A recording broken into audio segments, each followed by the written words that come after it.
네, 여러분 안녕하세요.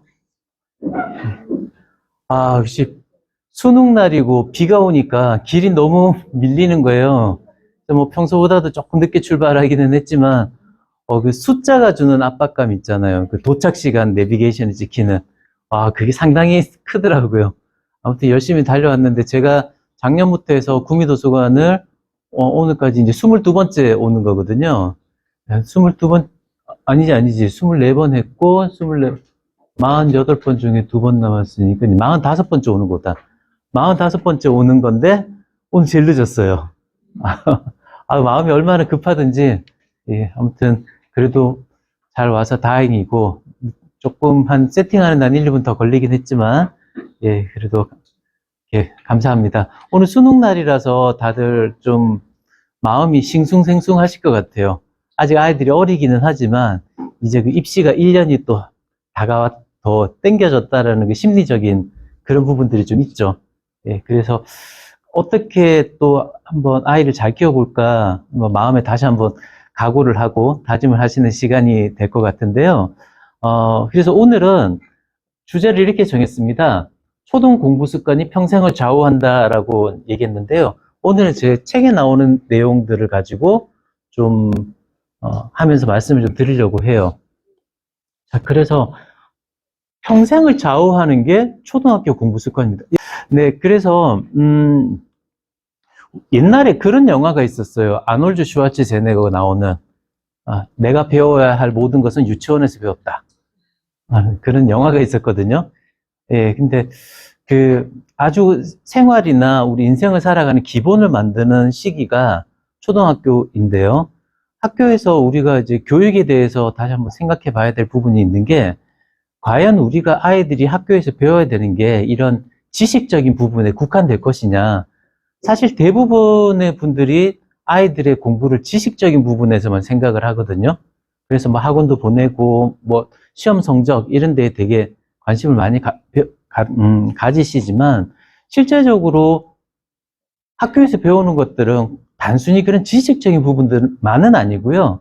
그거를 지식적인 거는 이제 평가를 하기 좋으니까 지식적인 거를 배우는 건데, 그 지식을 형성하기 위해서 필요한 어떤 능력치들, 예를 들면 뭐 책임감이라든지 아니면 뭐 노력하는 경험이라든지, 또는 사회를 이루고 있기 때문에 그런 사회에서 자기가 행동을 해야 되는 거라든지, 이런 것들이 다 같이 학교 때 배우는 것 같아요. 그리고 그 첫 스타트가 초등학교 시절입니다.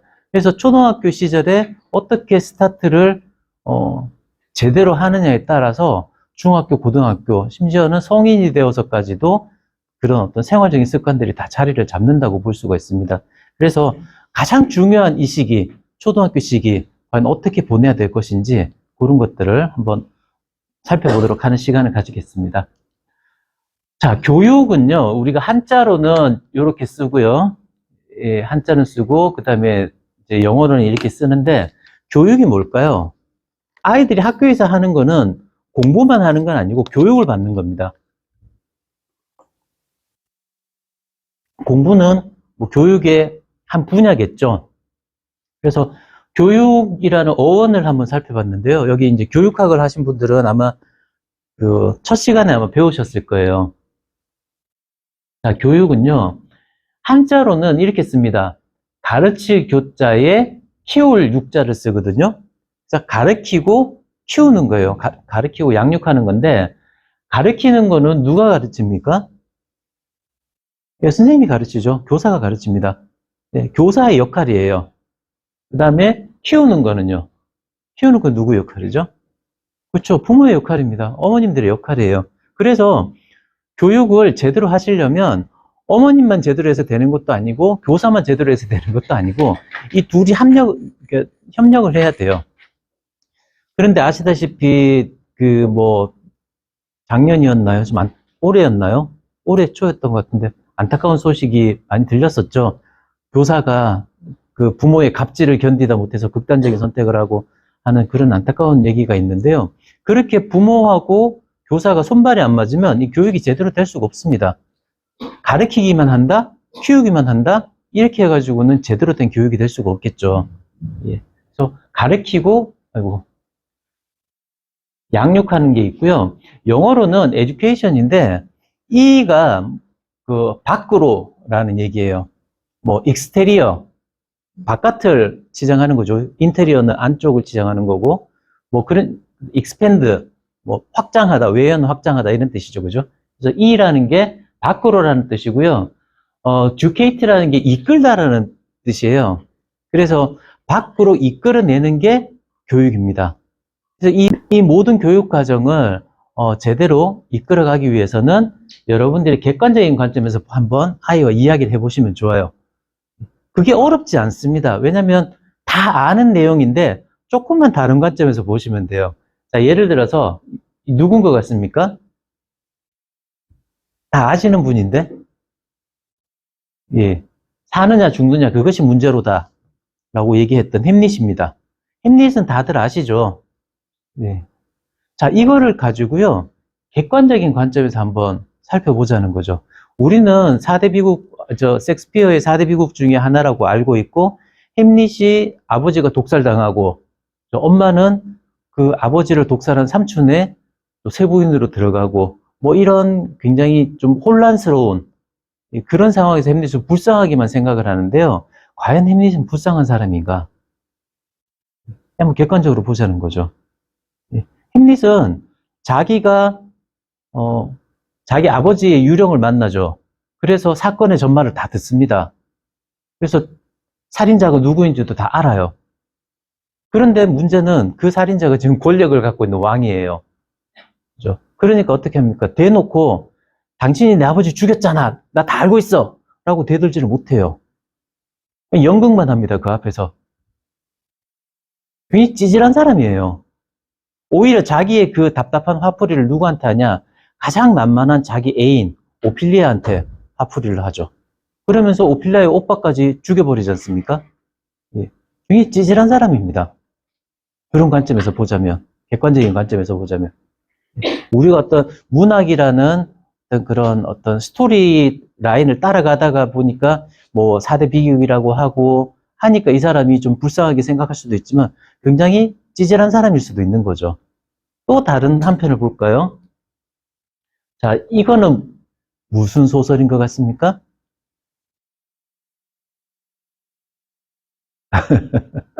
예, 이거는 베니스의 상인의 한 장면입니다. 베니스의 상인에는 여러 인물들이 나오죠. 샤일록이라는 인물이 나오는데, 안토니오라는 그 사람이 기독교인이죠. 안토니오라는 귀족이 안토니오 이전에 그 바사니오라는 친구가 있죠. 양아치예요. 동네 양아치입니다. 양아치가 이웃에 있는 포자라는 어떤 좀 귀족 집안, 뭐 부잣집 여자한테 눈독을 들여가지고 결혼하고 싶어 합니다. 그거부터 이상하지 않아요? 자기는 아무것도 가진 것도 없고, 뭐, 노력하는 것도 없이 그 여자한테 잘 보이기 위해 가지고 친구한테 가서 돈을 빌려달라고 하죠. 안토니오한테. 근데 안토니오도 돈이 없어요. 왜냐? 무역선을 6척을 띄웠대요. 그 당시에 이제 무역선이 풍랑이나 뭐 이런 걸 맞으면 이제 다 침몰도 하죠. 그렇지만 배 한 척만 들어와도 그 6척의 그 값을 다 뽑을 만큼 굉장히 큰 이문이 남았답니다. 그래서 배 6척을 띄웠는데, 이 중에 한 척만 들어와도 나는 큰 돈을 벌 수가 있어. 라고 하면서 이 베니스의 상인인 이 샤일록을 찾아가죠. 샤일록을 찾아가서 돈을 빌립니다. 돈을 빌려서 바사니오에게 주고, 바사니오가 뭐 그 돈을 가지고 뭐 중간에 스토리는 이제 넘어가고요. 어떻게 해가지고 아무튼 결혼을 해요. 자, 결혼을 하고, 근데 이제 배가 다 물에 빠지는 바람에 안토니오가 알거지가 돼가지고 돈을 못 갚게 됩니다. 그러니까 샤일록이 어떻게 하냐면, 자, 계약서에 쓴 거대로 당신 심장 1파운드를 달라. 내놔라. 합니다. 죽게 생긴 거죠. 그랬더니 그 소식을 들은 포샤가 여기 어디 있지? 아마 이 사람인 것 같아요. 예. 이 사람이 판사로 이제 들어가서 피는 한 방울도 흘리면 안 된다. 살만 떼가라. 자, 이런 이제 판결을 내려서 샤일록이 이제 굉장히 당황하게 되죠. 그러니까 이 사람이 오히려 이제 큰 소리를 칩니다. 지금 뭐 입을 크게 벌리고 있는데요. 저 사람은 유대인으로서 기독교인을 죽이려고 했다. 그래서 네가 전 재산을 다 내놓든지 아니면 개종을 하든지 둘 중에 하나를 선택해라 그럽니다. 근데 개종이라는 거는 신념이잖아요. 어떻게 보면 종교라는 거는. 그래서 개종을 하라는 거는 너의 신념을 다 내려놓으란 얘기예요. 다 버리란 얘기예요. 그거는 어떤 사람한테는 죽음보다 더 큰 그런 문제일 수도 있죠. 예, 그래서 결국 샬록은 자기 재산을 다 뺏깁니다. 몰락하게 돼버려요. 자, 이러면서 우린 이걸 희극이라고 생각을 해요. 왜냐? 권선징악. 사람을 죽이려고 했던 이 안토니오를 현명한 포샤가 구해줬잖아요. 예, 그래서 굉장히 권선징악이고 좋은 얘기라고 생각을 하지만 이건 굉장한 비극입니다, 사실. 객관적으로 보게 되면은요. 가장 큰 문제는 뭐냐면 포샤죠. 이 포샤가 왜 문제가 되냐면은요. 이 사람이 남편을 구할 때 남편감을 어떻게 구했는지를 이제 내용을 보시면 나무 상자가 3개가 있어요. 그러니까 상자 3개를 놓고 하나는 금상자, 하나는 은상자, 하나는 납상자를 놓고 자기 초상화를 납상자 안에다가 넣어놔요. 그러면서 자기에게 구애하러 오는 사람한테 그 상자를 하나 고르라 그럽니다. 예. 대부분이 금상자나 은상자를 골라요.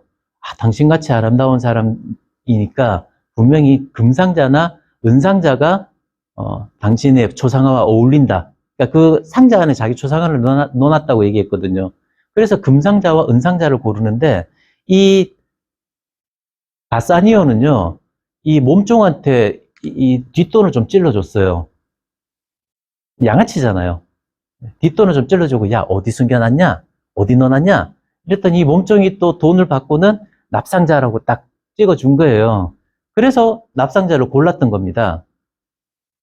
현명한 건가요? 포차가? 상자 안에 자기의 그 납상자 안에 자기의 초상화를 넣어두고 고르라고 했던, 아마 이제 좀 사치하지 않고 뭐 그런 거를 고른다고 했던 건데 그 방법이 과연 제대로 남편감을 고르는데 적절한 방법이었을까요? 전 별로 현명하다는 생각이 안 들어요. 아니, 그게 무슨 현명한 방법일까? 자, 그렇게, 그건 뭐 둘째 치고, 왜 이 사람이 나쁜 사람이냐? 왜 포샤가 나쁜 사람이냐면요. 자, 일단 이 법이라는 거는 만인 앞에 평등해야 되잖아요. 예. 그러기 위해서 굉장히 오랫동안 수련을 받습니다. 법관이 되기 위해서는 법 공부를 일단 해야 되고, 그 다음에 시험도 봐야 되죠. 자격시험. 우리 이제, 지금은 이제 사법시험 없어졌지만, 어쨌든 지금도 그 로스쿨 같은 데서 공부를 해야 이제 법관이 되잖아요. 자, 이 사람은 법관이 되기 위한 공부를 하나도 안 한 사람이에요. 그런데 법정의 그 재판장한테 가가지고 인맥으로 싸바싸바 하죠. 그래서 요날 자기가 법관으로 변복을 하고 나타난 거예요. 법관에 자격이 없는 사람이에요. 그리고 이 사람은 이미 법관으로 변장을 하러 들어가면서 이미 마음의 판결을 다 내리고 들어간 사람이에요. 샬록 나쁜 사람. 내 남편 바사니오와 바사니오를 도와준 안토니오 내가 구해줘야 된다. 법의 정신 전혀 상관없는 사람이죠. 이 포샤는 굉장히 나쁜 사람입니다. 자, 더 악독한 거는요. 그냥 그렇게 해서 자기가 구하고자 하는 안토니오만 구했으면 끝나잖아요.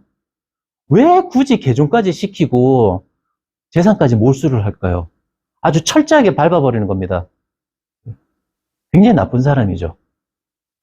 그래서 정작 이 제목은 베니스의 상인, 여기에 나오는 등장인물 중에 상인이라고는 딱 누굽니까? 자꾸 이름이 깜빡깜빡 하는데, 샬록밖에 없어요. 예, 샬록이 주인공이죠.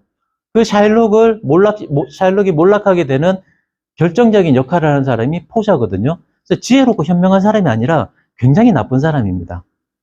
자, 이렇게 객관적인 관점에서 이야기를 해볼 수가 있겠죠. 또 뭐 다른 소재를 갖다 놓고도 객관적으로 얘기를 해볼 수가 있어요. 드라마를 한번 본다든지, 예, 이렇게 되면 제가 저번에 학교 공부의 4가지 기둥을 말씀드린 적이 있어요. 예, 그래서 뭐 독해력을 바탕으로 해서 객관성, 그다음에 창의성, 뭐 다른 관점에서 보기 뭐 이런 것들을 말씀드린 적이 있는데요. 객관적으로 본다는 것은 학교 공부를 함에 있어서 굉장히 중요한 능력 중에 하나입니다. 학교 공부는 전부 다 객관적이에요. 1 더하기 1은 1이다. 이건 굉장히 주관적인 얘기죠. 근데 객관적으로 바라보면 1 더하기 1은 1이 될 수가 없죠. 물 한 방울과 물 한 방울이 합쳐져서 한 방울이 되지만 모양은 한 방울이지만 이 합쳐진 한 방울이 가지고 있는 질량, 부피 이런 것들은 전부 다 두 방울의 몫인 거죠. 이게 객관적인 겁니다. 학교에서 공부할 때 뭐 시험 칠 때나 수행평가 나올 때 너의 생각을 말해봐라. 너는 어떻게 생각해? 자, 이거는 주관적인 거를 묻는 거 아니냐라고 생각할 수가 있지만 그런 건 아니죠. 왜냐하면 나의 생각을 얘기하더라도 보편성이라는 관점에서 얘기가 돼야 돼요. 다른 사람이 인정하지 않는 것들을 내 생각이라고 마구 얘기했다가는 틀립니다. 점수를 얻을 수가 없어요. 누가 봐도 아, 이건 이렇구나 라고 생각할 수 있는 보편성을 기본으로 해서 자기의 생각을 얘기를 하는 게 창의성이에요. 이해되시죠? 그래서 이런 얘기들을 엄마가 집에서 이런 얘기는 쉽게 할 수 있잖아요. 드라마라든지 웹툰이라든지 이런 거 갖고도 이야기를 할 수가 있을 거예요. 자, 두 번째는요. 논리적인 대화를 한번 해보는 거예요. 자, 논리적인 대화는요. 예를 들어서 이런 거죠. 달이 공전을 멈췄다. 달이 지구를 중심으로 이렇게 공전하고 있잖아요. 공전을 멈췄다. 지구를 향해서 떨어진다면 얼마 뒤에 충돌할까? 실제로 이런 일은 벌어지지 않습니다. 뭐 세상에 100%는 없으니까 100% 떨어지지 않지는 않겠지만 지금 가능성은 우리가 일반적으로 얘기하는 가능성은 없어요.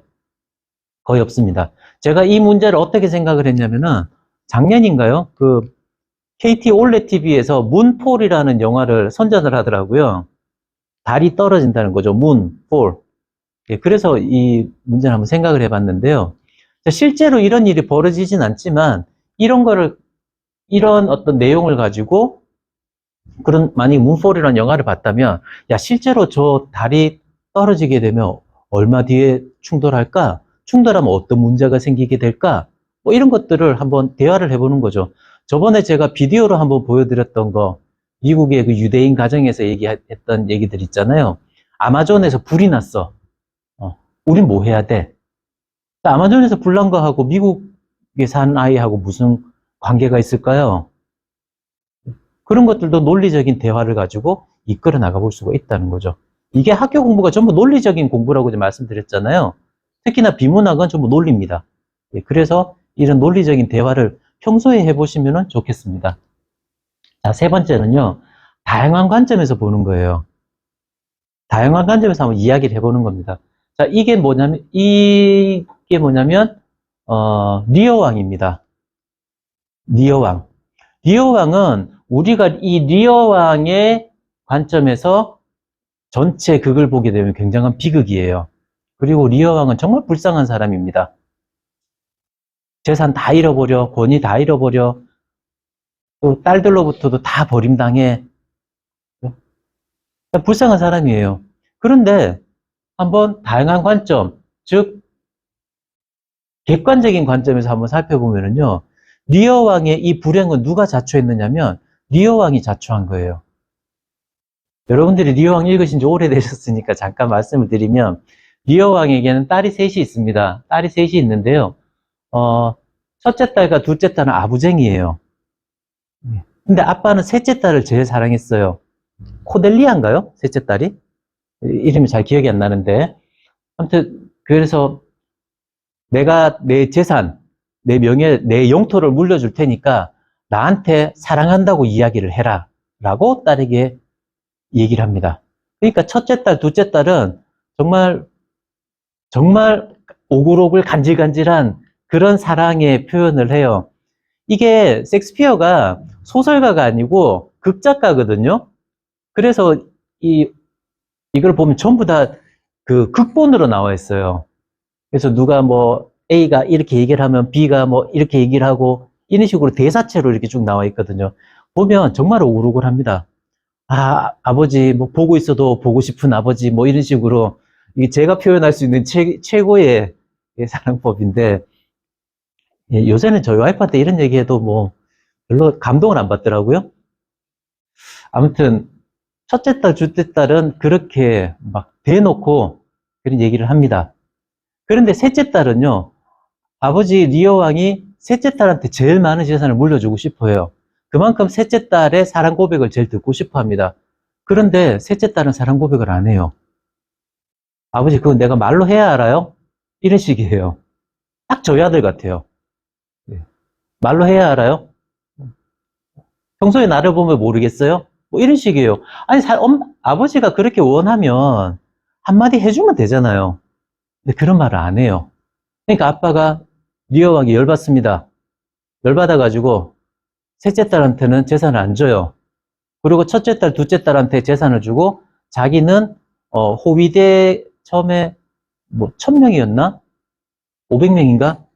그것만 데리고 당분간은 A 딸 집에 가 있다가 또 이제 B 집에 가 있다가 이런 식으로 첫째 딸, 둘째 딸 집을 왔다 갔다 합니다.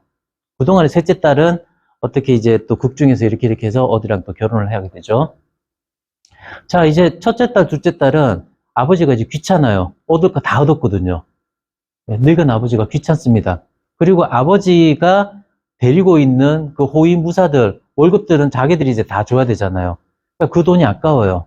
그러니까 아버지한테 얘기를 해요. 아버지 무슨 호위무사가 500명이나 필요해요. 우리가 이렇게 잘 모시고 있는데 100명으로 줄입시다.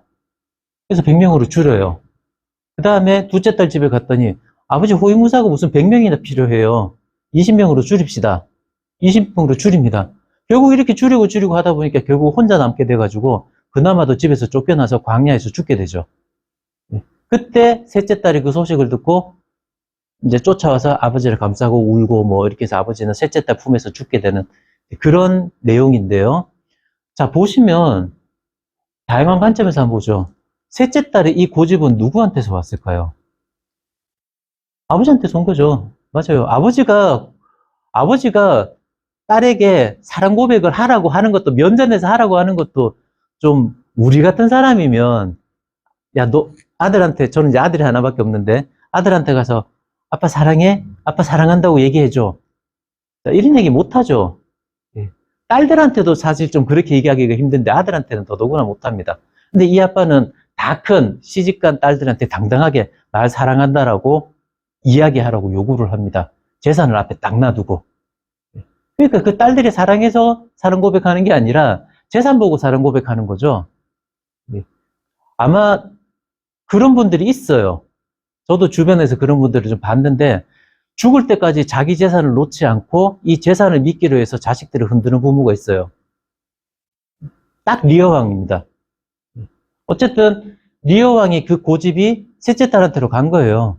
그냥 아버지가 사랑한다고 얘기해달라 그러면 그것도 자기가 진짜 사랑하면 사랑한다고 얘기하면 되는데 끝까지 고집을 피우죠. 아버지도 끝까지 사랑한다고 고백하라 그래요. 셋째 딸은 끝까지 고백 안 하고 정말 고집쟁이들끼리 부딪힌 거죠. 그게 결국 비극을 잉태한 거고요.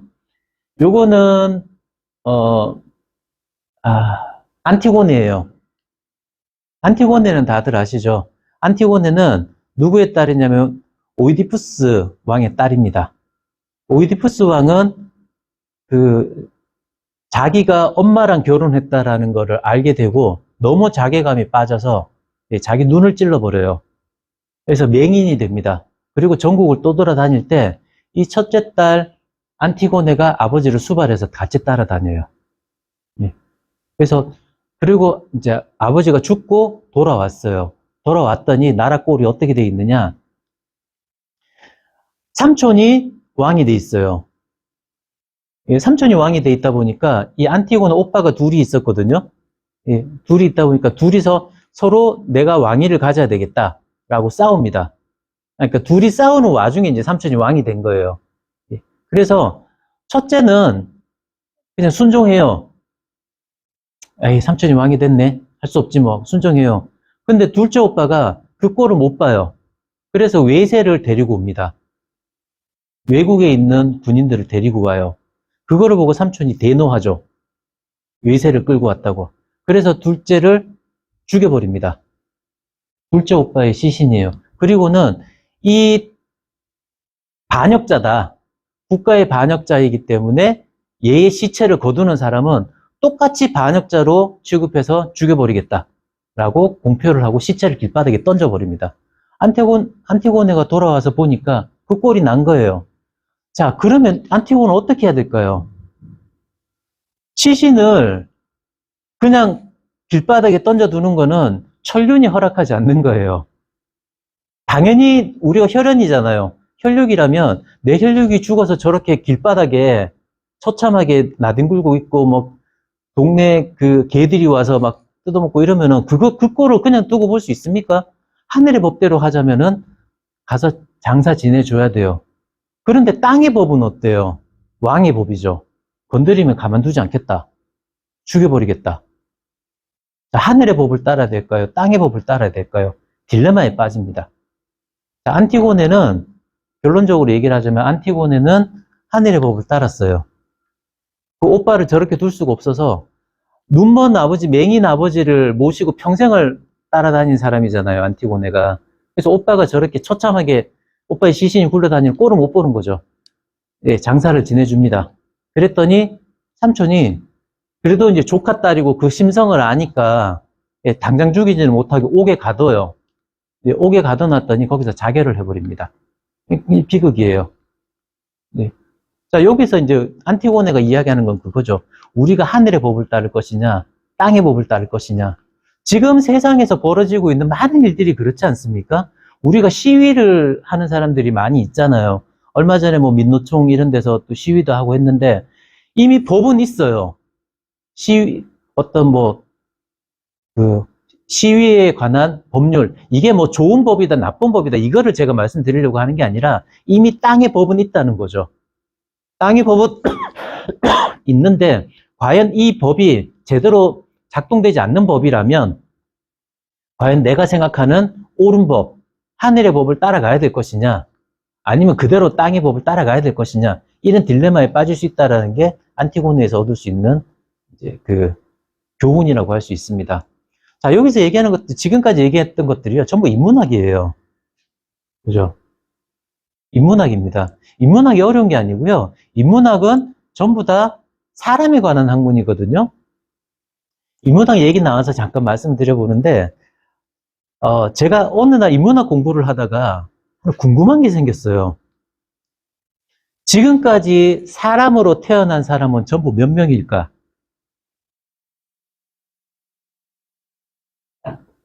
지금 전 세계 인구가 뭐 한 75억 정도 된다고 하더라고요. 예, 그러면 과거부터 시작해서 지금까지 사람이라는 종으로 태어난 사람은 전부 다 몇 명이나 될까? 저는 그게 갑자기 궁금해졌어요. 그래서 찾아봤습니다. 아, 요새 인터넷, 뭐 구글 찾아보면 다 나옵니다. 미국 그 인구, 우리로 따지면 이제 인구 통계청 같은 데가 있는데요. 거기에서 어떤 이제 두 사람이 연구를 한 게 있는데, 그 사람들은 5만 년 전에 2명에서 인류가 시작됐다고 계산을 했어요. 5만 년 전에. 5만 2천 년 전. BC 5만 년이니까. 5만 2천 년 전에 2명. 기독교 사회니까 뭐 아담과 하와로부터 시작했다고 봤나 봐요. 자, 그렇게 해서 지금까지 뭐 중간에 유럽에 그 뭐지 흑사병 해가지고 한 3분의 1 죽었잖아요. 뭐 이런 큰 사건들 빼고 뭐 전쟁이 났을 때 많이 죽은 거 빼고 이렇게 이제 계산을 쭉 해보니까 지금까지 인간으로 인류라는 이름으로 살았던 총 숫자가 1400 뭐 몇십억 정도 됐다고 나왔어요. 그러니까 지금 인류의 하여튼 1400억 명 정도가 인류라는 이름으로 살았대요. 5만 년 전부터 계산해서 1400억이면은 실제로 우리가 현생 인류라고 얘기하는 이제 호모사피엔스가 한 30만 년 전부터 있었다 그러잖아요. 그때부터 따진다면 훨씬 더 많은 사람이 인류라는 이름으로 살았겠죠. 자, 이 사람들은 어쨌든 이제 뭐 1400억이라고만 생각을 해보죠. 이게 또 어마어마한 숫자입니다. 1400억이라는 사람이. 여러분들도 그 1400억 중에 한 명인데요. 모든 사람들 중에 걱정이 없는 사람은 없습니다. 생존에 대한 걱정. 물론 지금은 뭐 이렇게 먹고 사는 문제, 당장 굶어 죽는다든지 아니면 전쟁이 나서 이렇게 총이 맞아 죽는다든지, 지금 저쪽 이스라엘인 하마스라든지 뭐 우크라이나 이런 데서는 실제로 그런 생명의 위협을 받고 살고 있죠, 사람들이. 근데 현재 우리는 그렇지는 않습니다. 그러면 우리는 생존의 위협이 없느냐? 아니죠. 우리는 정신적인 위협이 있어요. 요새 뭐 우울증이라든지, 그죠? 강박증이라든지 이런 것들도 다 생존의 위협 아닙니까? 그런 것들도. 그리고 애들 보면 한 번씩 그런 생각 들죠. 야, 얘 뭐해서 먹고 살지? 이런 생각 듭니다. 먹고 산다는 게 단순히 어떤 뭐 밥을 못 먹고 산다는 얘기는 아니에요. 왜냐하면 지금은 이제 사회복지가 잘 돼 있기 때문에 최소한 굶어 죽는 사람들은 많이 없어졌어요. 예전에 제가 어릴 때만 해도 굶어서 죽는 사람들이 많았거든요. 그래서 교회에서 막 쌀도 나눠주고 막 이랬었어요. 근데 요새는 그런 건 없죠. 물론 그렇다고 해서 뭐 사각지대가 없는 건 아니지만 예전보다 많이 줄었습니다. 그래서 우리 아이들이 아, 얘 커서 뭐 먹고 살지? 라고 하는 거는 진짜 밥과 반찬을 이야기하는 게 아니고요. 도대체 어떤 직업을 가지고 어떻게 인간답게 살 수가 있을까? 이거를 걱정하는 거죠, 부모님들이. 예, 그래서 모든 사람들은 그런 생존의 고민들이 있었어요. 1400억의 인류가 모두가. 예. 그래서 이 사람들은 그 생존의 고민을 해결하기 위해서 많은 해결법들을 만들었습니다. 추위에 떨고 있으면 불을 지폈고요. 그럼 불 지피는 법을 이제 구전으로, 글자가 없을 때는 구전으로 할 수밖에 없죠. 구전으로 이제 얘들아 뭐 이런 나무를 구해 와서 이렇게 오른손으로 3번, 왼손으로 3번, 양손으로 뭐 비비면 불이 나. 뭐 이런 거를 가르쳤을 거예요. 구전되고 문자가 생긴 이후에는 이제 그 문자로 남겼겠죠. 자, 그래서 이 1400억의 인류가 남긴 생존의 기술은 그 양을 다 따진다고 하면 정말 이루 헤아릴 수 없이 많을 거예요. 예. 그렇지만 지금 현재 전파되고 있는 것들은 현재의 시대에서 필요한 것들, 예, 그런 것들이 지금 전파가 되고 있고 인문학이라는 이름으로 남아 있는 거죠. 만약에 지금도 우리가 전쟁에 시달리고 있다고 한다면은 학교에서 군사학을 가르쳐야 돼요. 저는 옛날 세대라서 대학교 때까지 그 교련이라는 걸 했습니다. 여러분 때는 아마 고등학교 때 교련 안 하셨죠? 예, 아마 젊은 시절, 젊으신 분들이라서, 예, 예. 빙긋이 웃으시는 분들은 아마 결혼을 좀 하셨던 것 같고, 그래서 남학생들은 총 쏘는 거를 배웠었고요. 여학생들은 뭐 붕대 메고 하는 거 이런 거 배웠었어요. 다 그게 생존의 기술입니다. 왜냐면 북한이 언제 쳐들어올지 모르잖아요. 지금 만약에 막 북한에서 우리가 지금 우크라이나나 뭐 이런 데 있다 그러면은 학교에서 그걸 가르칠 거예요. 근데 지금은 그런 환경이 아니기 때문에 안 가르치는 거죠. 예. 그래서 지금 학교에서 가르치는 내용들은 지금 시대의 생존의 기술이라고 볼 수가 있습니다. 자, 그래서 그 생존의 기술에 필요한 게 뭐다? 다양한 관점에서 봐야 생존할 수가 있고 객관적으로 봐야 생존할 수가 있다는 거죠. 비판적 생각하기도 하나의 방법입니다. 비판적 생각하기는 비판과 비평은 좀 달라요. 예. 비판은 비교해서 판단한다는 얘기예요. 예. 그래서 시시비비를 가린다는 거죠. 옳고 그름을 가리는 게 비판입니다. 이렇게 남을 지적질하는 게 비판이 아니고요. 그래서 비판적인 생각하기, 이제 제가 책을 4권 썼다 그랬잖아요. 예, 근데 2권은 출판을 했고, 1권은 제가 아껴두고 있습니다. 제가 쓸 때 너무 재밌게 썼어요. 쓰는 내내 제가 즐거웠어요. 이제 청소년들 보라고 쓴 책인데, 교과서에 나오는 사건들을 이렇게 엮어놓은 책이 있습니다. 이제 거기에서 제가 이 예시를 들었는데요. 주인공 여자애가 새 핸드폰을 갖고 싶어 해요.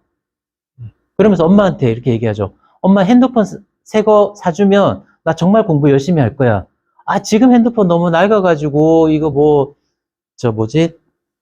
인강도 제대로 볼 수가 없고 버튼도 잘 안 눌리고 그래서 내가 공부하는데 힘들어. 핸드폰 새로 사주면 내가 정말 공부 열심히 할게. 라고 이야기를 해요. 과연 그럴까요? 물론 그럴 수 있죠. 실제로 저희가 이제 아이들을 가르치다 보면 저희는 이제 대면 수업도 하지만은 온라인 수업, 줌으로도 수업을 하거든요. 그러면 아이가 줌으로 하면 화면을 켜고 대화를 해야 되잖아요. 근데 애들이 화면을 안 켜요.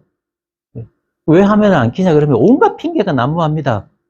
뭐 이걸 뭐 삼각대가 없어가지고 핸드폰을 이렇게 들고 있을 수가 없다라든 둥, 뭐 하여튼 별별 핑계가 다 나오는데, 자, 아무튼 그런 아이가 만약에 이런 얘기를 요청을 한다. 따져보자는 거죠. 너 저번에 사준 핸드폰, 그거 새 거였을 때 과연 공부했느냐? 안 했죠. 그럼 지금도 안 할 확률이 많아요. 아이들은 그럴 거예요. 아, 그때는 내가 어려서 공부를 안 해서 그렇고 지금은 잘할 수 있어. 그럼 지금 하는 거를 보자는 거죠. 학원이나 제대로 갔다 오느냐, 출석률. 이런 거 한 번씩 따져보면 비교해서 판단한다 그랬잖아요. C12B, 옳고 그름을 한번 같이 얘기해보면 아이들도 거기에 대해서, 이런 게 이제 전부 다 객관적인 거고, 다른 관점에서 보는 거고, 모든 것들이 다 포함되어 있는 거기 때문에 아이들도 거기에 대해서 반박을 할 수가 없고, 아니면 반박을 하기 위해서는 객관적인 내용, 예, 이런 것들을 내놓을 수밖에 없어요. 그런 것들이 바탕이 됐을 때 학교 공부가 제대로 될 수가 있습니다. 그래서 여기까지 이제 엄마 교육에 대한 얘기를 한번 살펴봤고요. 이번에는 이제 발달 과정에 대해서 이야기를 한번 해보려고 해요. 발달 단계라는 거를 아마 많이 들어보셨을 거예요. 근데 발달 단계의 특징이 있는데요. 제가 여기에 이제 발달 단계에 대한 내용들을 이 책 1장에다가 적어놨어요. 1장에 보면 초등학교의 학년별 특징, 또 뭐 이런 것들이 있는데요. 보시면 발달 단계는 처음에 제일 유명한 발달 단계가 그 프로이드의 발달 단계가 있죠. 뭐 학문기, 뭐 이런 것도 있고 남근기 이런 것도 있는데요. 그 프로이드는 이제 리비도라는 이제 성을 기준으로 해서 했는데, 발달 단계는 학자에 따라서 차이가 있습니다. 프로이드는 성에 따라서 했지만 이제 지금 제가 소개시켜 드릴 3명은 또 다른 관점에서 발달 단계를 나눠요. 예, 그래서 개인의 특성과 사회에 따라서 독특하기 때문에 획일적으로 구분하기 어렵다. 일반적으로 연령으로 구분하지만 단계별로 구분되는 나이는 어디까지나 대략적인 것이며 엄격하게 정해진 게 아니다. 즉, 다른 아이가 8살 때의 발달 단계라고 해서 내 아이가 꼭 그 단계에 같이 들어가는 건 아니라는 거죠. 더 높을 수도 있고 더 낮을 수도 있다는 거예요. 자, 이게 중요합니다. 발달 단계는 연속적이기 때문에 한 단계에서 성취한 발달은 그 이후 모든 단계에 영향을 미치게 된다. 즉, 발달 단계는 뛰어넘을 수가 없어요. 이 단계에서 그 다음 단계를 거쳐야 그 다음 단계로 넘어갑니다. 이해되시죠? 이제 제가 설명을 쭉 해드릴 거예요. 발달 단계의 순서는 개인차가 존재하지 않아요. 모두가 다 이 단계를 반드시 거쳐야 그 다음 단계로 넘어간다는 얘기입니다. 그래서 어떤 과제의 성취와 특정한 발달이 강조되는 삶의 기간, 고유한 특징이 있어서 전후 단계로부터 구분이 가능하다. 과거에 형성됐던 구조 속에 뭐 어쩌고저쩌고 이렇게 되는데요. 제가 여기서 하나 이제 제일 중요하게 말씀드리고 싶은 게 2가지예요. 나이는 대략적인 거지. 그래서 애가 아유 뭐 나이 먹으면 다 잘 될 거야. 나이 먹으면 알아서 해. 이거 믿으면 안 됩니다. 안 됩니다. 나이 먹어도 안 되는 애들도 있어요. 그리고 발달 단계는 반드시 순서가 있다. 그래서 우리 아이가 이 단계를 건너면 그 다음 단계가 어떤 게 오는지를 한번 살펴보겠습니다. 자, 피아제라는 사람이 되게 유명한데요. 인지 발달. 인지의 발달에 대한 단계를 이렇게 4개로 나눴습니다. 그래서 감각 운동기, 전조작기, 구체조작기, 형식조작기로 했는데, 요때가 초등학교 때 시기예요. 요때가 초등학교 때 시기입니다. 이 유아 때, 유치원 때, 요때가 초등학교 때인데, 보시면 논리적으로 생각하고 가역적으로 생각을 해요. 가역적이라는 건 이제 되돌려서 생각해 볼 수 있다는 거죠. 예, 그 다음에 보존 개념. 아기들은 엄마 없다 그러면 진짜 없어진 줄 알아요. 엄마 여기 있네 하면 그때 깨르르 웃죠. 예. 애들은 가역적으로 생각을 못 해요. 애기들은. 이런 엄마 없어요. 이런 엄마가 있는 거예요. 예. 그 다음에 이제 논리적으로 구체적인 문제를 해결할 수가 있고, 유목화하고 서열화할 수 있다. 그룹핑을 할 수가 있고요. 일의 순서를 매길 수가 있어요. 즉 이거는요 거의 성인으로서 생각할 수 있는 바로 전 단계, 거의 성인과 마찬가지 생각을 할 수가 있습니다. 아직 성인까지는 아니지만 중학교 때 이후로는 거의 성인이에요. 그래서 중학교 때부터는 본격적인 학습을 할 수가 있습니다. 근데 초등학교 때까지는 아직 이게 우리 추론 독해 저번에 배웠잖아요. 추상적이고 가설적인 사고를 할 수 있는 단계가 아니기 때문에 이때는 어려운 거를 가르치지를 못해요, 학교에서. 그래서 1, 2학년 때는 전부 뭐 춤, 노래 이런 거 춤추고 노래하고 이런 거 하면서 집단 생활에 대한 그런 개념을 몸으로 익히게 하죠. 그런 식입니다. 그래서 우리 아이가 아직도 엄마 없다 그러면 불안해한다. 뭐 그런 애들은 없겠지만 초등학생인데, 자 그러면은 이런 발달 단계로 나갈 수 있도록 좀 가르쳐 주셔야 되겠죠. 제가 3명의 거를 얘기해 드릴 텐데요. 이 3명은 다 인터넷 찾아보면 다 나오고 설명도 다 나와 있습니다. 간단하게만 말씀드릴게요. 콜버그라는 사람이 있어요. 이 사람은 도덕성이 어떻게 발달되느냐 이 얘기를 했는데요. 하인즈라는 예시를 들었어요. 하인즈라는 사람이 예시를 들었는데, 하인즈라는 사람의 아내가 굉장히 아파가지고 죽을 병에 걸렸어요. 근데 마침 그 동네에 약사가 그 병을 고칠 수 있는 약을 개발을 한 겁니다. 그래서 그 약을, 독점이죠. 이 약을 1,000,000원에 팔아요.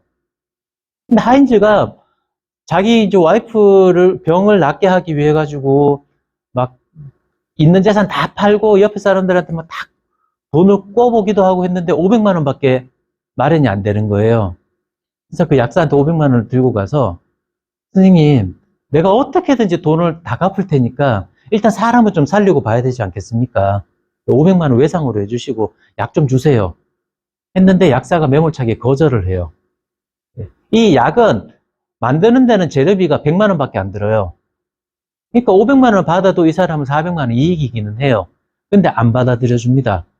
그래서 하인즈가 고민을 하다가 그날 밤에 몰래 가서 약을 훔쳐옵니다. 예. 자, 그 스토리를 가지고 도덕성 단계를 얘기하는 거예요. 보시면 첫 번째, 아기들이 어릴 때는 도덕성이 어느 정도냐면 상을 받을지 벌을 받을지에 따라서 행동이 결정돼요. 착한 행동을 하면 칭찬 듣고 나쁜 행동을 하면 벌을 받을 것이라고 생각해서 경찰 아저씨한테 잡혀가니까 약을 훔치면 안 돼요 라고 얘기를 해요. 이게 도덕성이 가장 1단계가 이거죠. 뭐 주변 상황 이런 거 다 필요 없어요. 상과 벌, 여기에서 도덕성이 결정이 됩니다.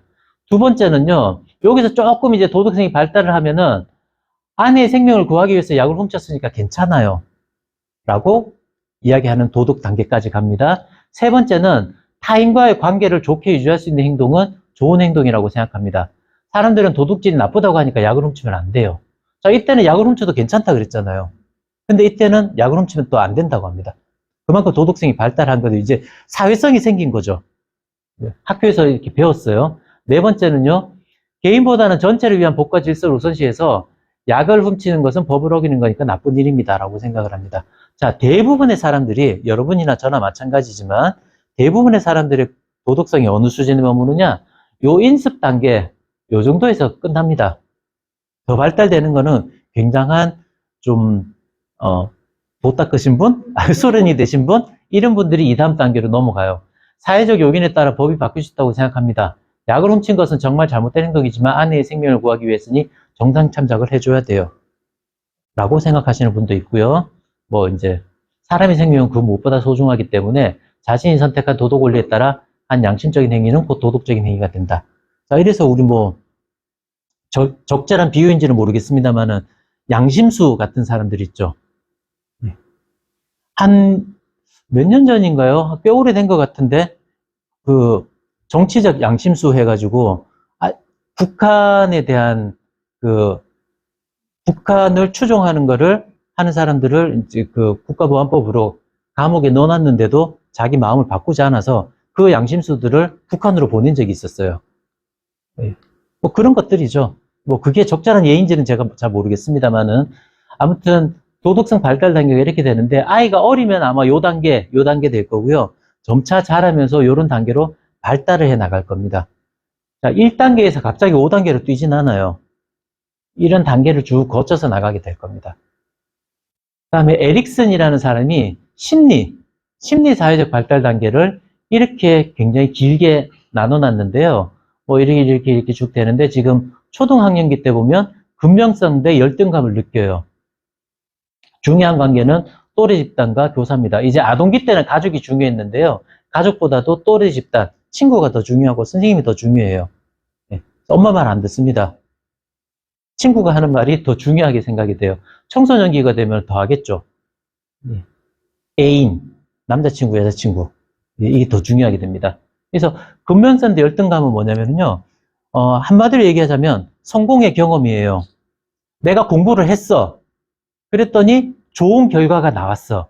뭐 시험 성적을 잘 받았든지 아니면 엄마한테 큰 칭찬을 받았든지 해서 내가 공부한 거에 대해서 뭔가 성공했다라는 경험을 하게 되면 작은 거라도 그것이 근면하게 만들어줍니다.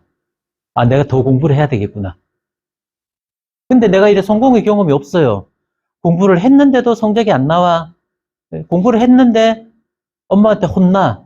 뭐 그럴 수 있잖아요. 상황에 따라서. 혼나. 자, 그러면 나 공부 안 해. 이렇게 돼버리는 때라는 거죠. 나는 해도 안 돼. 열등감. 자, 그래서 이럴 때 어머님 어떻게 해주셔야 될까요? 아이에게 성공의 경험을 만들어 주셔야 돼요. 애들도 눈치가 빤합니다. 그래서 자기가 칭찬받을 일 안 했는데 엄마가 칭찬하잖아요. 그러면 입 바른 소리인 줄 뻔히 알아요. 처음에 뭐 아주 어릴 때나 좋아하겠지만 좀 크면은 에이 엄마 또 입 바른 소리 어디 가서 또 강의 듣고 오더니만 저런 소리 하는구만. 그런 소리 생각해요. 그래서 엄마의 칭찬이 전혀 기쁘지가 않아요. 자, 그래서 엄마는 어떻게 해주셔야 되냐면 우리가 칭찬은 고래도 춤추게 한다고 하는데 칭찬을 할 만한 거리를 하게끔 하고 칭찬을 해주셔야 돼요. 사소한 거라도 뭐 쓰레기 분리수거 보내세요. 그리고 갔다 오면 네가 집안일을 이렇게 도와줘서 엄마가 너무 편했어. 좋아, 고마워 하고 안아준다든지. 자, 그렇게 해야 되는 거죠. 그다음에 시험 뭐 공부를 했어요, 아이가. 근데 시험 문제 많이 틀렸어. 그죠? 그러면 그냥 무조건 너는 열심히 한 것만으로 엄마는 만족해. 말 같지 않은 소리입니다. 어떻게 열심히 했는데 결과가 나와야 돼요. 공부는. 성적이 안 나오면은요, 애들도 지쳐요. 엄마만 지치는 게 아니라 애들도 지칩니다. 초등학교 때까지는 뭐 학교에서 단원평가 정도 하니까 크게 그렇게 와닿지 않을 수도 있지만 이제 중학교만 올라가도요, 성적이 나오잖아요. 성적이 나오면 애들이 성적이 안 나오면은 공부하기 싫어집니다. 실제로 제가 가르치던 어떤 여학생 중에는 시험지를 이제 자기가 했는지 뭐 그건 모르겠지만 자기 친구 얘기라고 하더라고요.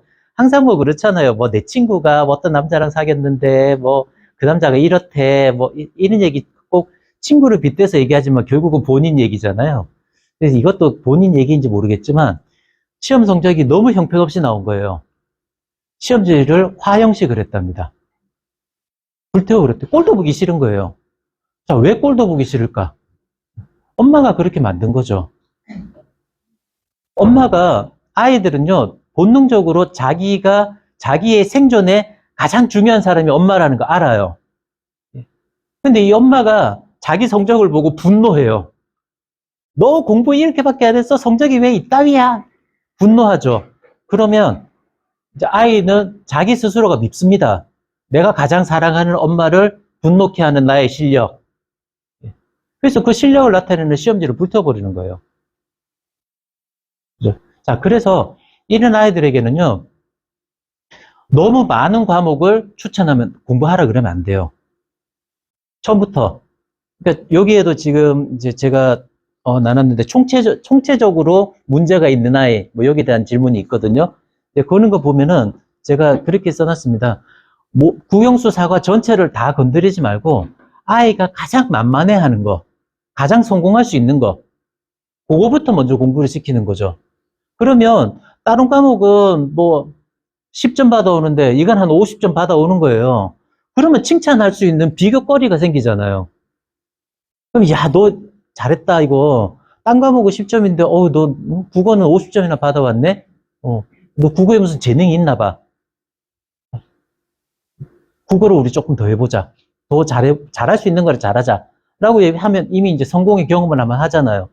엄마한테 칭찬받았으니까. 그러면 그 부분이 좀 더 만만해집니다. 그렇게 이게 이제 그러면 한 7, 80점 올라가죠. 그러면 모든 과목은 다 연계가 되어 있어요. 국어는 국어, 수학은 수학 이렇지 않습니다. 어떤 부모님들 그런 얘기 하시죠. 우리 아이는 응용 과목은 잘하는데 암기 과목은 못해요. 이런 얘기들 하시거든요. 아니에요. 암기 과목이 좀 더 약해서 일찍 빵꾸가 났다 뿐이지 결국은 응용 과목도 빵꾸가 나게 됩니다. 결국은. 어디가 약하냐, 약한 데부터 터지는 거잖아요. 예, 그렇기 때문에 모든 과목, 국어를 잘하는 아이가 수학도 잘하고 영어도 잘합니다. 과학을 못하는 아이는 영어도 못하고 수학도 못하고 사회도 못하고 다 못해요. 모든 과목은 다 연계가 되어 있습니다. 왜? 논리라는 과목이기 때문에. 모든 과목은 논리 과목이기 때문에 다 연계가 돼 있어요. 그래서 아이가 잘하는 과목이 있으면 그거를 칭찬해 주시고요. 그 과목부터 우쭈쭈 해주세요. 그래서 아이가 내가 이거 공부하니까 엄마한테 칭찬을 듣네? 나 성공했네? 그러면 그 성공의 경험을 점차 늘려갈 수가 있는 계기가 될 수가 있어요. 자, 요건 한번 참고로 한번 보시면 되겠습니다. 자, 요것도 이 책에 그 초등 학년별로 제가 이제 나눠놨는데요. 책에 나와 있습니다. 책에 보시면 자세한 설명이 되어 있으니까 보시면 되고요. 초등 1학년 때는 반인 반수예요. 반은 인간이고 반은 사람이 아닙니다, 이게. 금수죠, 금수. 예. 왜 저러는지를 모르겠어요. 예, 1학년 때 보면. 신체적 발달은요, 신체 발달이 6년 중에, 1학년부터 6학년 중에 신체 발달이 제일 빠를 때가 1학년 때예요. 그래서 1학기 때하고 2학기 때의 신체 발달 속도가 달라요. 그 정도로 빠릅니다. 네, 그리고 인지적인 발달 단계는요, 상상하는 걸 좋아해요. 아무리 아이가 자기가 글을 읽을 수 있어도 본인이 책을 안 보고 엄마 보고 읽어달라 그래요. 읽어달라 그래서 엄마가 읽어주면 그걸 가지고 막 상상합니다. 재밌죠? 그럼 또 읽어달라 그래요. 읽은 책을 또 읽어달라 그러고 읽은 부분을 또 읽어달라 그러고 계속 읽은 부분을 읽어달라 그래요. 엄마는 귀찮죠? 딴 거 좀 읽든지 아니면은 네가 읽든지 해야 되는데 엄마 보고 읽어달라 그래요. 근데 어쩔 수 없어요. 이게 발달 단계가 그래요. 네. 그 다음에 생활적인 발달은 공식적인 단체 생활의 시작이죠. 유치원까지는 사실 그 공식적인 게 아니죠. 안 보내도 뭐라 그러지 않아요. 누구도 거기에 대해서 야단치지 않습니다. 시어머니가 조금 불안해 하실까? 그거 말고는 없죠. 예. 남편은 좋아할 수도 있습니다. 돈을 아낄 수 있으니까. 근데 그거 말고는 없는데 초등학교 때부터는 안 가면은요, 어머님이 법적인 제재를 받습니다. 예. 의무교육이잖아요. 나이가 이제 법적으로 정한 나이가 되면 학교에서, 교육부에서 통지문이 날라오죠. 학교 보내라고. 예. 공식적인 단체 생활이 시작이 됩니다. 그 전까지는 진짜 엄마 치마 폭에서 엄마하고만 살았어요.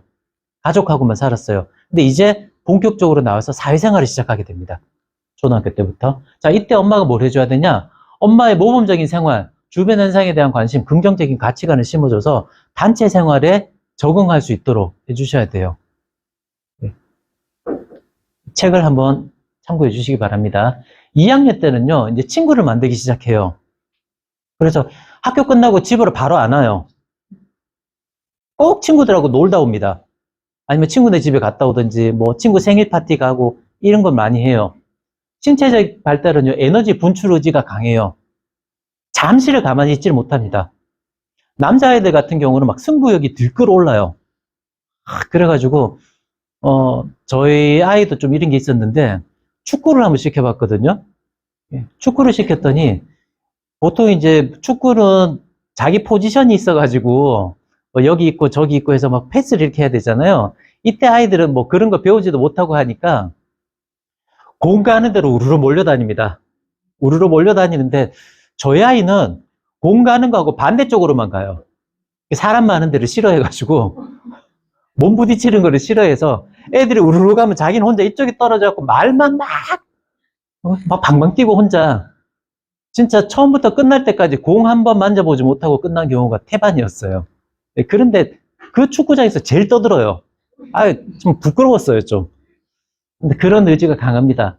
그리고 인지적인 발달, 욕망에 치중해요. 말을 제가 욕망이라고 표현을 했는데, 자, 이러다 보니까 지는 거를 싫어해요. 내가 꼭 이겨야 돼. 꼭 그런 게 있어요. 그래서 막 게임 룰도 자기가 지면 자꾸 바꾸려고 그래요. 그런 때입니다. 그 다음에 생활적인 발달을 보면 친구가 생겨나고 이제 무리를 형성을 하죠.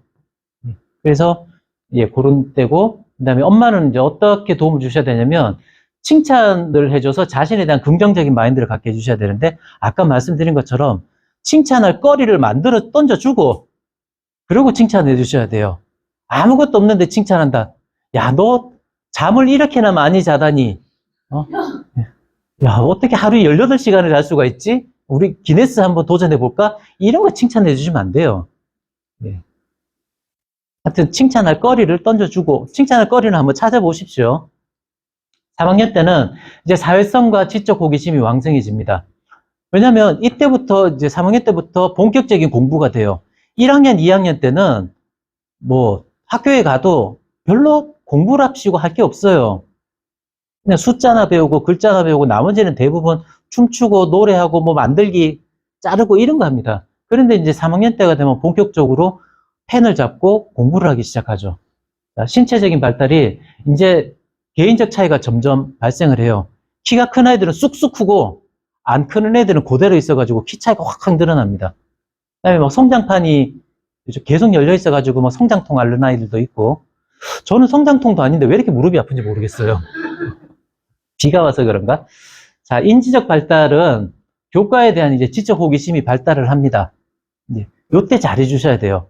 호기심이 있을 때 이 호기심을 긍정적인 방향으로 끌고 가야 되는데, 여기에서 야, 옆집 애들은 10문제 푼대, 너도 10문제 풀자. 이러면 망하는 거예요. 우리 아이의 능력, 환경 잘 살펴보셔가지고 초등학교 공부는요, 딱 하나만 기억하시면 돼요. 공부는 공부에 트라우마를 갖게 하지 말자. 공부를 질리게 하지 말자. 이것만 만들어주시면 돼요. 공부를 만만하게끔 여기게 하자. 어떤 방법이든 어떤 길로 가든지 간에 그것만 만들어주시면 초등학교에서 할 수 있는 공부는 끝입니다. 자, 내가 성적 그렇게 해서 애가 학습량이 적어. 그 다음에 뭐 성적이 안 나와. 걱정하실 필요가 없어요. 왜? 초등학교 때는 수준도 낮고 학습량도 많지 않아요. 이거 마음 먹고 초등학교 6학년에서 중학교 올라가는 그 방학 있잖아요. 거의 4개월이거든요. 예, 거의 4개월입니다. 왜냐면 중학교 올라가서도 한 3월달 한 중반 한 20일 정도까지는 별로 수업 안 해요. 예. 그리고 중학교 1학년 때 배우는 게 초등학교 6년 동안 배운 거에 총 집합이에요. 별로 어렵지 않습니다. 그래서 그 6학년에서 뭐 중학교 올라가는 방학 또는 5학년에서 올라가는 방학 때만 공부를 해줘도요, 애들의 지적 수준이 훅훅 자라기 때문에 그 전에 했던 거 복습하면 금방 다 이해가 돼요. 양이 안 많고 난이도가 낮기 때문에. 그래서 지금 아이가 성적이 안 나온다고 해서 이 부스러기 같은 지식 하나 더 얻게 하기 위해 가지고 학원 뺑뺑이를 돌린다, 밤에 잠을 안 재우고 숙제를 시킨다. 이 망하는 길입니다. 돈 쓰고. 예, 저 말을 믿으십시오. 다만 딱 하나 여기서 하나 더 포인트를 드리자면 매일 공부를 해야 돼요. 매일 습관. 한 문제 풀어도 돼요. 영어 단어 하나를 외워도 돼요. 하지만 매일 할 수 있게 해주십시오. 그게 쌓여야 이게 실력이 되는 거거든요. 근데 이 매일 한다라는 게 굉장히 어려워요. 여러분들 살 빼셔보셨죠? 다이어트. 다들 성공하신 것 같은데요. 아마 모든 다이어트들을 다 해보셨을 거예요. 저도 지금 다이어트 하고 있습니다. 간헐적 단식이라고 해서. 네. 제가 인터넷에 제가 처음에 제 이름을 뭐로 쓸까, 닉네임을 뭐로 쓸까 하다가 파파펭귄이라는 걸로 썼어요. 그때 배가 막 이랬거든요. 예, 그래서 펭귄 그걸 했었는데 지금은 그래도 좀 봐줄만은 하죠. 예, 고맙습니다. 네, 그래서 이런 살을 빼게 된 게 저도 다 해봤거든요. 뭐 운동 헬스장도 끊어봤는데 헬스장 안 가게 되죠. 예, 집 바로 앞에 있는데 안 가게 됩니다. 반신욕해서 땀을 흘리면 된다고 하는데 해서 반신욕조도 샀어요. 안 하게 돼요. 예. 그다음에 또 뭐랬지? 자전거. 자전거 사면 된다. 자전거 타면 좋다 그래가지고 자전거를 샀는데 햇빛 봄이었어요. 봄에 바람이 얼마나 많이 붑니까? 예. 그 맞바람을 맞으면서 인천 서해 관문까지 한번 갔다 오고 나서 자전거 그냥 방치했어요. 녹슬어서 버렸습니다. 다 안 됩니다. 뭐 원푸드 다이어트? 저 사과 좋아하거든요. 사과만 먹어봤어요. 안 돼요. 다 안 되고요. 매일매일 하는 게 중요하더라고요. 매일 식사량을 조금씩 줄였어요. 평소 먹는 것보다. 사실 다이어트 간단하죠. 인풋이 적으면 아웃풋이 적을 거 아닙니까? 너무나 단순한 원리인데 이거를 우리는 매일 하지를 못하기 때문에 이 원리를 놓치고 있는 거죠. 그래서 인간 사이의 많은 문제들이 매일 하면 해결이 돼요. 공부도 마찬가지입니다. 아이가 공부를 만만하게끔 생각하고 트라우마를 갖게 하지 않되, 그렇다고 공부를 안 할 수는 없잖아요.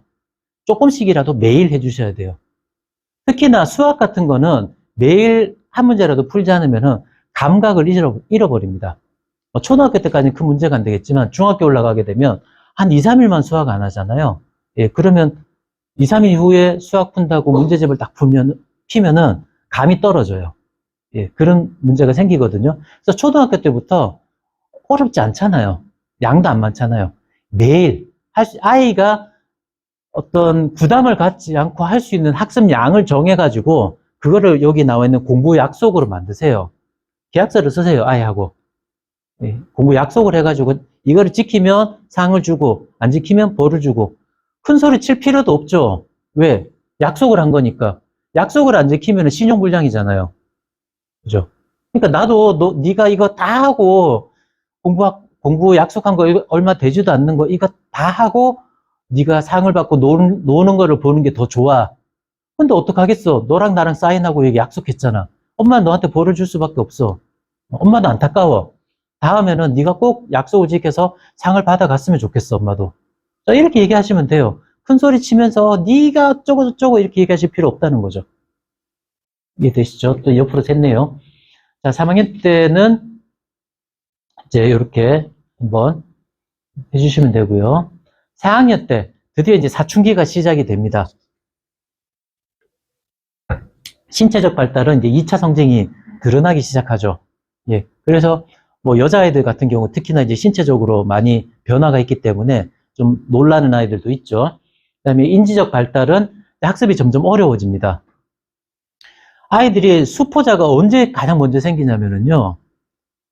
분수를 하면서 먼저 생겨나요. 예. 그다음에 어떤 아이들은 시계를 보면서 먼저 생겨납니다. 시간 공부. 분명히 10진법으로 배웠거든요. 그 전에 1, 2, 3, 4, 5, 6, 7, 8, 9, 10. 그 다음에 11, 12, 10, 20, 21, 22, 30. 자, 이랬는데, 시계를 보니까 60진법이에요. 60 다음에는 61이 안 나오고 다시 1이 나와요. 그죠? 40분 더하기 40분 하면 80분이잖아요. 근데 1시간 20분이래요. 헷갈리는 거죠, 애들이. 또는 분수가 있습니다. 2 더하기 2는 4죠. 근데 2분의 1 더하기 2분의 1은 4분의 2가 아니에요. 1이에요. 근데 2분의 1 곱하기 2분의 1은 4분의 1이에요. 이해가 안 돼요, 이게. 진법이 완전히 달라지는 거죠. 여기에서 이 단계를 못 뛰어넘는 애들은 이제 수포자로 가게 됩니다. 그래서 학습이 점점 어려워지고요. 이제 생활적으로 이제 한 4학년쯤 되면 이제 논리적인 대화가 가능해져요. 떼쓰는 게 많이 줄어듭니다. 그래서 엄마는 뭐 딱 요 4학년 때만 이렇게 하라는 건 아니지만 다른 아이하고 비교하는 언행은 좀 삼가해 주시는 게 좋아요. 야, 누구네는 뭐 요번에 수학 올림피아드 가가지고 장려상 받아왔다더라. 너도 이 학원 좀 다니자. 자, 이러면 아이가 어때요? 엄마는 아이를 학원에 보내기 위해 가지고 옆집 아이 얘기를 했는데 이 아이는 벌써 학원 다니기 전부터 기분 나빠요. 네. 안 하시는 게 좋습니다. 5학년 때는요, 이제 그런 사춘기에 좀 적응을 해요. 자기의 감정이라든지 그런 사춘기에 좀 적응을 하고 2차 성징이 뚜렷해집니다. 남자아이들도 이제 2차 성징이 좀 뚜렷해지고 변성기가 오고 그렇죠. 제가 변성기 하니까 생각이 나는데 저희 초등학교 때는 제가 뭐 놀라셨겠지만 제가 대구 출신이라고 말씀드렸잖아요. 그죠? 예. 전혀 지방 사람 같지 않죠. 완벽한 서울말을 쓰고. 근데 제가 대구 사람이거든요. 대구에서 살았는데, 그때 대구 MBC 문화방송에서 프로그램 이름은 생각이 안 나는데, 누가 잘하나? 뭐 이런 노래 프로그램이 있었어요. 제가 호기롭게 도전을 했죠. 됐어요. 근데 방송 출연을 하게 됐습니다. 그래서 한 두 달인가 있다가 이제 방송 출연을 하기 위해서 방송국에 딱 갔는데, 그때 제가 변성기가 온 거예요. 그래서 뭐 무슨 노래를 갖고 갔더라? 하여튼 갖고 갔는데 이게 안 올라가는 거예요, 음이. 그러니까 어떻게 해요? 그 방송 분량은 채워야 되고, 방송국에서도. 그러니까 심사위원 하시는 분이 그날 이제 여러 출연한 애들이 있잖아요. 그죠? 그런 애들한테서 걔들 노래 중에 너 아는 노래 뭐 있니? 그러더라고요. 그래서 뭐, 나 이 노래 안다 그랬더니 그 노래 한번 불러보래요. 근데 그거는 올라가더라고요. 근데 그거를 부르라 그래서 연습 한 번도 안 하고 그 노래를 불렀어요. 당연히 떨어졌죠. 예. 그래도 저는 그때 방송 출연을 하면서, 내가 이게 화면이 훨씬 더 낫구나. 그런 생각을 하게 됐습니다. 그래서 제가 대학 다닐 때도, 강변가요제를 나갔었어요. 예. 여러분들은 못 보셨겠지만. 예. 제가 강변가요제를 그때 이화여대 다니는 여학생하고 제가 듀오로 같이 나갔었습니다. 그래서 본선까지는 갔었어요. 네, 근데 여기 아마 이대 나오신 분들 아실는지 모르겠는데, 그때 당시에 이화여대는 방송 출연을 하려면 학교에 허락을 받았어야 돼요. 네. 그래서 그 친구가 학교에 이제 뭐 허락을 받으러 갔죠. 네, 이제 밖에서 기다렸습니다. 저는 이제 이화여대 못 들어가니까 밖에서 기다렸더니 이 친구가 나오면서 울면서 나와요. 네. 학교에서 방송 출연하려면은 자퇴서 내고 나가라 그랬대요. 예. 이화여대가 그랬어요, 그때 당시에. 예. 그래서 고민을 했죠. 나 방송에 나오는 화면이 훨씬 더 잘 나오고, 이미 또 친구들한테 다 자랑도 해놨는데, 이거 어떡하지? 예, 그래서 일단 가보자 해서 버스를 타고 그 남이섬으로 갔습니다. 그때 이제 남이섬에서 하던 마지막이었어요. 제가 하고 난 그 다음에, 춘천 중동가 뭐 그쪽으로 옮겼어요. 그래서 갔는데 그때 사회를 이문세가 봤었고요. 이문세하고 다른 어떤 여자 아나운서하고 둘이 봤었고, 따라간 사람 중에 이문세 세션이 노영심이라고 있었거든요.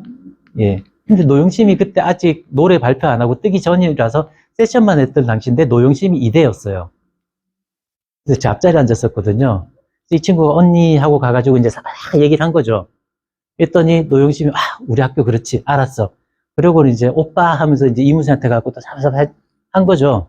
그래서 이제 무대에 올라갈 때 이대라는 말은 싹 빼고 둘 다 이제 저희 학교로 소개를 한 거예요. 예, 당연히 떨어졌습니다. 예, 예, 실력이 안 돼서 떨어졌고요. 근데 계약을 하니까 난리가 난 거예요. 저희 과가 340명이었거든요. 한 학년에. 그중에 여학생이 4명이 있었어요.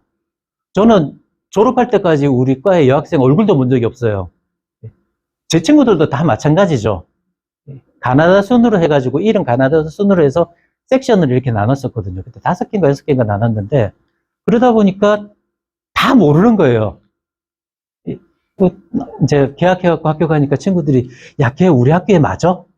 누군데? 막 이러는 거죠. 예, 그런 에피소드도 있었습니다. 왜 얘기가 또 이쪽으로 흘러갔나 모르겠네요. 예. 야, 2차 성징. 예, 변성기 얘기하다가 또 이렇게 흘러갔는데요. 2차 성징이 뚜렷해집니다. 수학을 어려워합니다. 예, 점점 어려워해져요. 수학은요, 답을 한 가지만 찾아야 되잖아요. 빠져나갈 구멍이 없어요. 딱 그것만 해야 되니까. 생활적 발달, 자기 나름의 논리를 세웁니다. 핑계가 많아지고 변명이 많아져요. 이게 논리적인 핑계면은 괜찮은데, 논리적이지 않은, 즉, 앞서 이런 논리적 이 발달 단계를 거치지 않은 아이가 핑계를 대면은요, 이게 정말 엄마로서는 미치고 환장할 지경이죠. 예. 그래서 엄마는 어떻게 도와주시냐면요, 아이가 특히 남자아이들 그래요. 남자들은 멀티태스킹이 안 돼요. 이거 하면서 저거 하면서 이게 안 돼요. 저도 마찬가지고. 그래서 와이프한테 요새도 혼나고 있는데, 한 가지만 하세요, 한 가지만. 그 한 가지를 하고 끝나면 그거를 하고 또 시키고 끝나면 또 딴 거를 시키세요. 남편분들도 마찬가지입니다. 남편분들도 멀티태스킹이 잘 안 될 거예요. 그래서 한두 가지라도 철저하게 수행할 수 있도록 그렇게 관리를 해주시고요. 여러 가지를 주시면 다 안 합니다. 자, 6학년은요, 이제 아동에서 청소년으로 넘어가는 시기예요. 자기가 이제 곧 중학생이 된다. 아동이 아니라 청소년이 된다. 교복을 입는다. 선생님이 교실마다 번갈아 가면서 들어온다. 그 다음에 이제 본격적으로 입시가 시작된다. 이거를 아이들이 다 마음의 준비를 하고 있습니다. 청소년으로 넘어가는 시기고요. 성에 대한 인식이 생겨나요. 그래서 얘는 내 거야, 건들지 마. 뭐 이런 이제 인식들이 생겨나는 거죠. 예, 그다음에 학력의 차이는 점점 커질 수밖에 없고요. 서열을 중요시해요. 서열이라는 게 뭐 힘에 의한 서열도 있겠지만 공부에 대한 서열을 중요시하게 생각합니다. 그래서 100점 받는 아이, 70점 받는 아이, 50점 받는 아이 서열을 만들어요. 예. 물론 이제 그런 점수로 공식적으로 이렇게 발표되지는 않지만 학교 공부하다 보면은 이렇게 공부 잘하는 아이, 못하는 아이는 구별이 되잖아요. 이런 서열이 만들어져요. 예.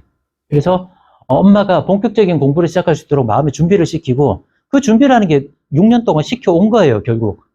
뭐냐? 공부는 만만하다, 할만하다. 이제 중학교 올라가니까 조금 더 양을 늘려보자.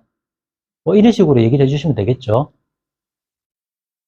요거는 이게 왜 들어가 있지? 뭐 나온 김에 한번 말씀을 드리면은요. 정보가 환경으로부터 이제 정보가 막 들어옵니다. 그러면은 감각 기억, 우리가 왜 영어 단어 외울 때 여러분들 왜 연습장에다가 막 이렇게 그죠? 글로 쓰고 지워가면서 이렇게 읽어가면서 하잖아요. 눈으로 읽고 귀로 들으면서 공부하고 입으로 말하면서 공부하고 손으로 쓰면서 공부하는 이런 여러 가지 감각들을 통해서 공부한 내용이 들어오게 되면은요. 요거를 내가 얼마나 주의하고 지각하느냐에 따라 가지고 단기 기억에 남아요. 지금 여러분들이 여기 이렇게 쭉 한번 둘러보신 다음에 눈 감고 있다가 딱 떴을 때, 눈 감고 한 20초 있다가 기억나는 거 써보라고 하면 여기 있는 거 다 기억 못 합니다. 내가 주의 깊게 봤던 거, 앞에 강사가 서 있었고, 옆에 뭐 액자가 하나 있었고, 이런 것만 기억을 하시지 다 기억을 못 하거든요. 예. 그래서 내가 주의하거나 지각하지 못한 것들은 단기 기억으로 가지를 못해요. 우리 눈으로 들어오는 정보가 얼마나 많습니까? 그죠? 그런데 이걸 다 기억을 못 한다고요. 근데 이 단기 기억으로 가는 게, 한 20개 정도 간다 그래요. 그리고 단기 기억에 머무르는 시간이 한 20에서 50초랍니다.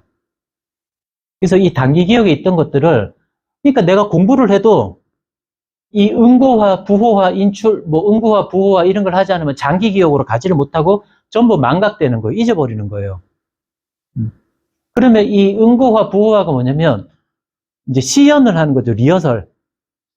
한번 설명해보기. 제가 왜 공부 끝나고 오면은 설명해보기 하라 그랬잖아요.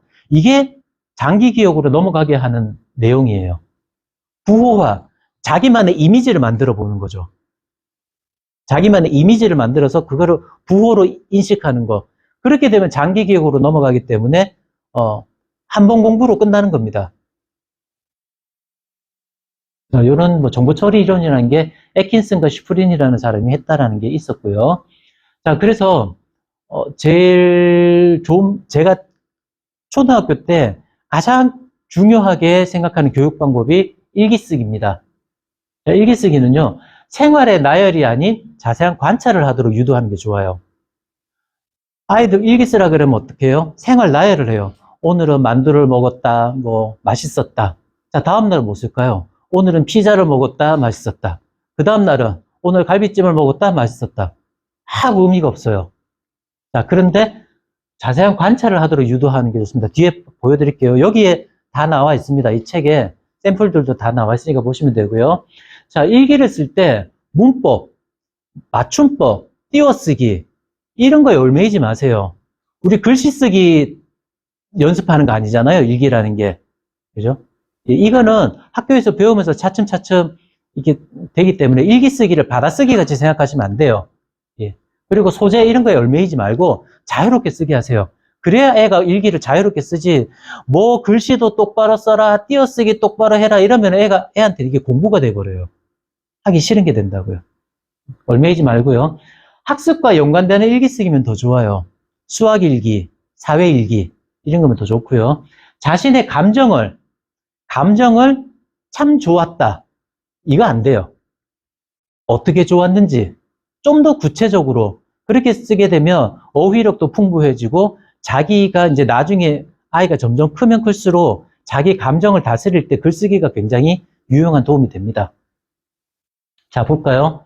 요 책에도 한 5가지 정도의 예시가 있지만 거기에 없는 예시를 가지고 왔습니다. 자, 요게 보시면 제가 여기 학습과 연관되는 일기 쓰기면 좋다 그랬잖아요. 그 다음에 자세한 관찰을 하라 그랬죠. 이게 고싸움 놀이입니다. 고싸움 놀이를 할 때 이 친구가 한 거 보세요. 여기 뭐 줄매장, 꼬머리, 이 뭐지? 글자는 모르겠네. 안 돼! 그러고 저도 이거 좀 봐야 되겠는데. 아, 여기 더 위로 올리라는 거죠. 안 돼! 그러고 있고요. 윙윙 뭐 소리 나고 얘들 뭐 더 위로 올리고 떠받치고 있고 막 이래요. 이거 양쪽으로 붙지 말라고 손으로 붙이고 있고. 이게 굉장히 자세한 관찰을 한 겁니다. 그 다음에 곰팡이 사전도 한번 볼까요? 썩은 음식들 뭐 이렇게 쭉 나오는데요. 이 곰팡이의 모양들을 다 그려놓은 거예요. 예, 곰팡이 모양들을 그리는데 글씨 한번 보세요. 삐뚤빼뚤하죠? 초등학교 2학년 쓴 겁니다. 자, 이런 아이 보고 야 글씨 똑바로 써야 돼. 칸에 맞춰서 써야 돼. 줄 맞췄어. 그러면 이런 일기가 안 나와요. 예, 그러면서 그림이 썩은 빵, 요 옆에 제가 이제 지워놨는데 지 친구들 이름을 적어 놓은 거예요. 그래서 제가 다 지웠어요. 썩은 모짜렐라 치즈는 이렇게 생겼대요. 우유에다가는 해골 바가지도 그려놨습니다. 예. 그 다음에 썩은 옥수수 군데군데 이렇게 시커매졌죠. 굉장히 자세하게 관찰을 한 거죠. 썩은 과일. 물로켓. 자, 이거는 과학일기입니다. 그냥 일기를 자기가 물로켓은 조립식 로봇과 다르다. 로봇은 조립하기가 아주 쉽다. 뭐 여러 번 붙이면 저절로 붙는다. 뭐 해가지고 요렇게 그림도 그리고 나중에는 이제 이렇게 그림도까지 그렸네요. 예. 이렇게 자세하게 그려보시면 좋아요. 자, 공부 습관 만들기 두 번째는 공부는 저번에도 제가 말씀드렸지만 학습이잖아요. 배우기만 해서는 절대 안 됩니다. 익히는 과정을 반드시 거쳐야 돼요. 그 익히는 과정으로 좋은 게 뭐냐? 백지 쓰기죠. 공부하고 왔으면 공부가 끝나면 학원 갔다 오든지 학교 갔다 오든지 아니면 뭐 집에서 공부를 하든지 아니면 동화책을 읽든지 하고 나면 반드시 자기가 공부했던 거를 백지에다 써보게 하는 거예요. 아, 나는 글씨 쓰는 게 너무 힘들어. 연필 잡는 게 너무 어려워. 아, 연필 잡는 거 주의시키셔야 됩니다. 아이가 연필을 제대로 못 잡게 되면은요, 손에 힘이 너무 많이 들어가가지고, 글쓰기를 너무 힘들어 하게 돼요. 나중에. 그래서 똑바로 펜 잡는 법은 가르치실 필요가 있습니다. 자, 그래서 글씨를 쓰기가 힘들어한다. 말로 표현시키세요. 엄마한테 설명 좀 해줘봐. 엄마도 궁금해. 네가 뭐 듣고 뭘 배우는지. 엄마가 알아들을 필요 전혀 없어요. 엄마가 학생이 아니잖아요. 엄마는 그냥 맞장구만 쳐주시면 돼요. 아, 그래? 그런 거였어? 엄마도 이번에 네가 설명해줘서 알았네? 아이가 신나겠죠. 예, 그렇게 맞장구만 쳐주시면 돼요. 엄마가 공부할 필요 없습니다. 못 알아들으셔도 상관없어요. 자, 백지에 쓰거나 설명을 하는데요. 여기 보시다시피 그냥 24시간 후에 학습 내용 기억률을 보시면 듣기만 한다? 예, 학습에 학만 하는 거죠. 5%밖에 기억이 안 남습니다. 단기 기억에 머물다가 다 떠나버려요. 예. 근데 읽기 10%, 뭐 이렇게 해서 얘기 끝에 가 보시면 서로 설명하기가 있어요. 설명하기가 되면 거의 공부한 내용을 장기 기억으로 거의 남게 됩니다. 자, 이거는 미국의 행동과학연구소에서 만든 내용인데요. 학습 효율성 피라미드라고 검색하시면 이게 나와요. 학습 효율성 피라미드.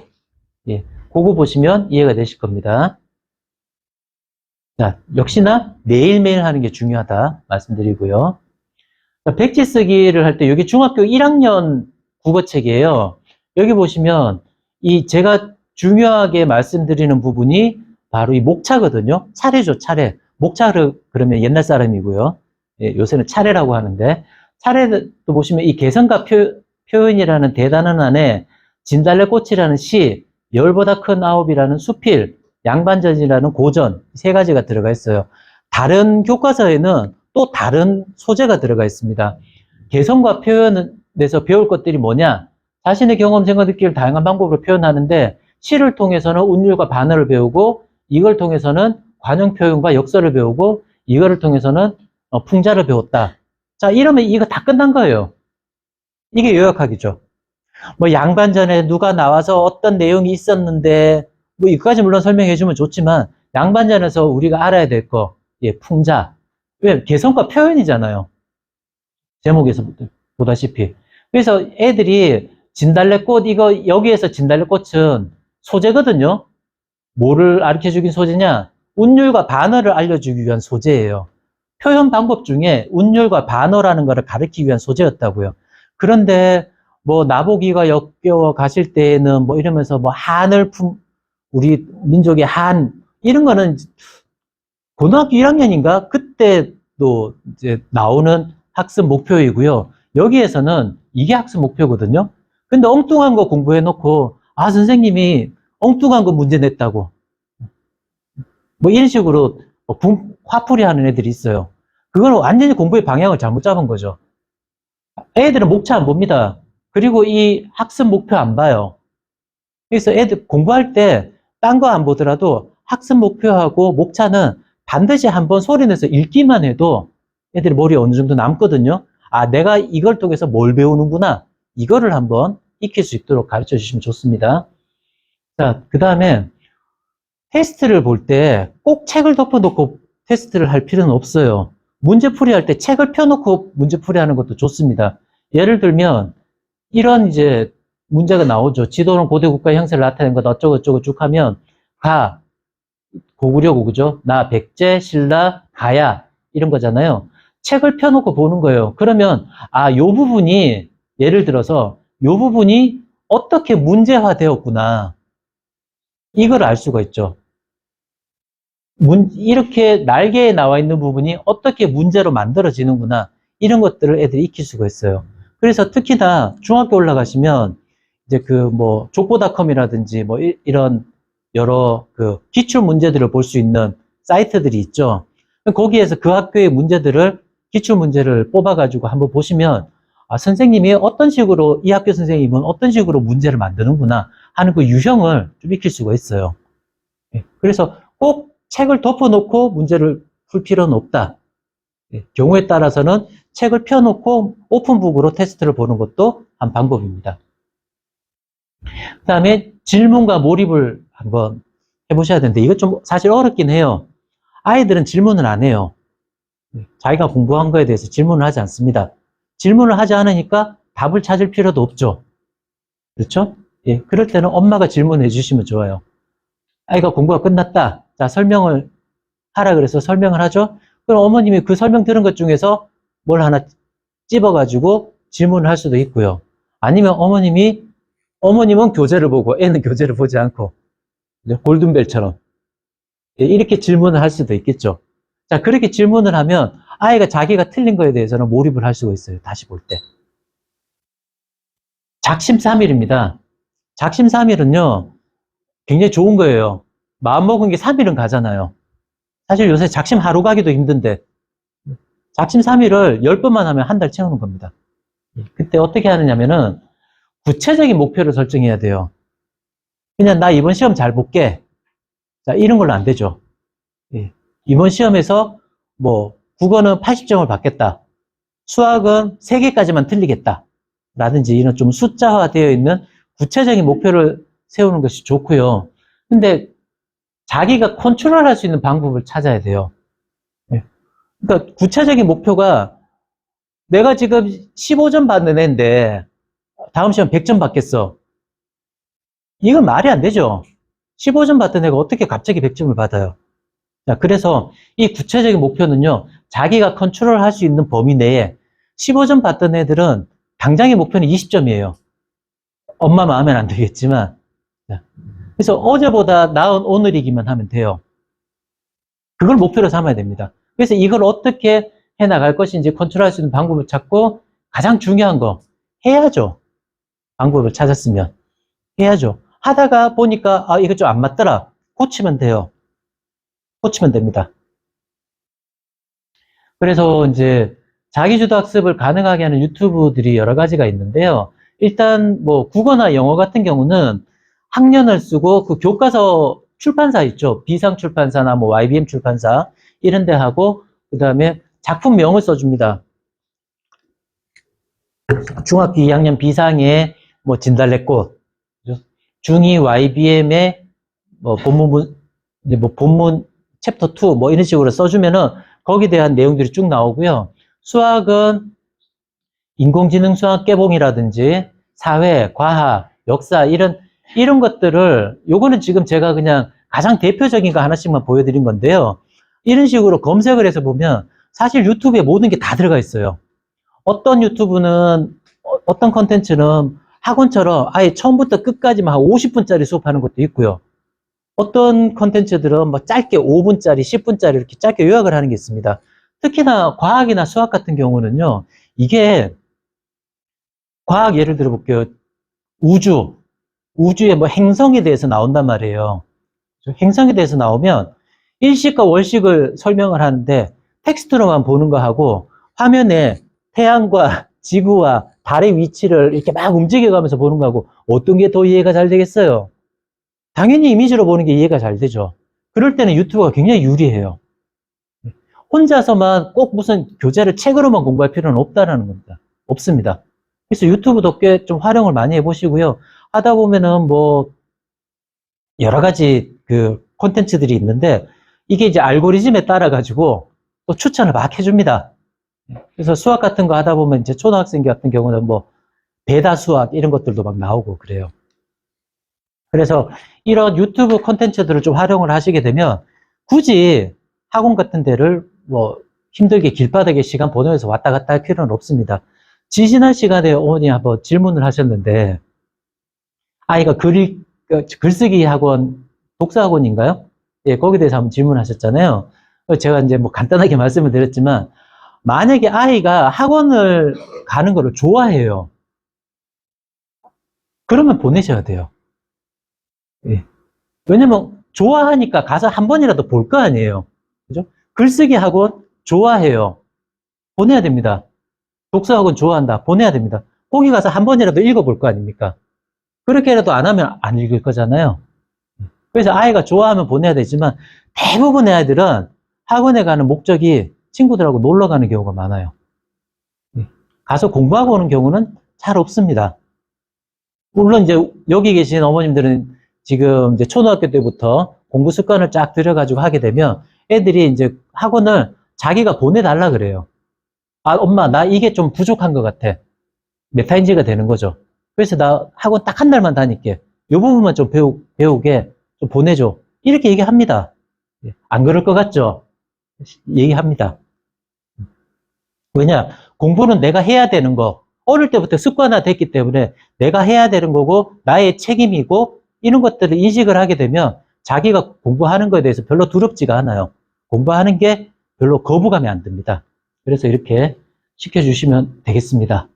자, 오늘 여기까지 말씀드리고요. 이제 다음 시간이 11번째 시간, 제가 여러분들에게 하는 마지막 수업이고, 제가 구미도서관 2년 동안 강의한 거에 이제 마지막 시간이 되겠습니다. 물론 이제 12회차 때는 김정 선생님 다시 한번 모시고 와서 Q&A를 한번 할 거고요. 자, 다음에는 진로 계획에 대해서 말씀을 드릴 겁니다. 진로에 대해서. 초등학교 진로가 굉장히 이제 이번에 새로 바뀐 그 교육 과정에 따라서 초등학교에서도 진로가 굉장히 강조가 되고 있어요. 그래서 실제로 부모님들한테 그 질문을 받다 보면 많이 나오는 질문 중에 하나가 그거예요. 중학교 가기 전에 뭐 준비해야 되나요? 이런 질문들 참 많이들 하세요. 물론 제가 책에도 써놨지만 좀 더 구체적으로 진로 계획을 어떻게 잡는 게 좋을지 한번 샘플도 보여드리고 하면서 진행하도록 하겠습니다. 네, 오늘 여기까지 하고요. 질문 혹시 있으실까요? 네, 고맙습니다. 다음 시간에 뵙겠습니다. 감사합니다.